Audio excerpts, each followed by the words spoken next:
दोस्तों, हमारी प्लेलिस्ट 12 माह के व्रत की अगली वीडियो में आपका स्वागत है।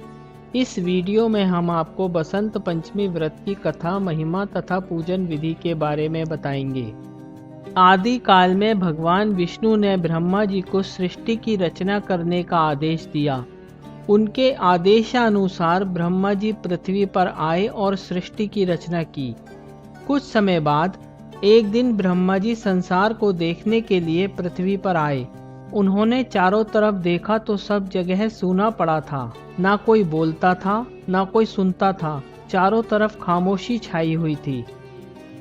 यह देखकर ब्रह्मा जी सोच में पड़ गए और उन्होंने अपने कमंडल से चारों तरफ जल छिड़का। उस जल की बूंदों के प्रभाव से वृक्षों में से एक देवी प्रकट हुई, जिनके हाथों में वीणा थी तथा अन्य दोनों हाथों में पुस्तक और अक्षमाला थी, और वो कमल के फूल पर विराजमान थीं।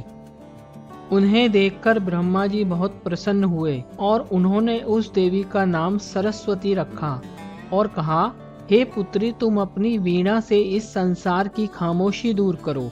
देवी ने अपनी वीणा बजाकर संसार के सारे जीवों को वाणी प्रदान की।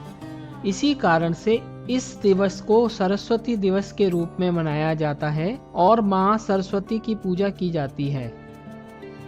सरस्वती जी विद्या, आयु तथा बुद्धि प्रदान करने वाली देवी मानी जाती हैं। जिस घर में मां सरस्वती का विधि पूर्वक पूजन होता है, उस घर में कभी विद्या, धन और बुद्धि की कमी नहीं होती। बसंत ऋतु के आगमन का सूचक पर्व बसंत पंचमी पूरे भारतवर्ष में बड़े धूमधाम से मनाया जाता है। इस दिन मां सरस्वती का जन्म हुआ था। हमारे धार्मिक ग्रंथों के अनुसार वसंत को ऋतुओं का राजा माना गया है। इस ऋतु में केवल मनुष्य ही नहीं, समस्त प्रकृति भी इस महोत्सव के लिए श्रृंगार करने लगती है। आइए अब जानते हैं वसंत पंचमी व्रत और पूजन विधि के बारे में। माघ मास शुक्ल पक्ष की पंचमी तिथि को वसंत पंचमी का त्योहार मनाया जाता है।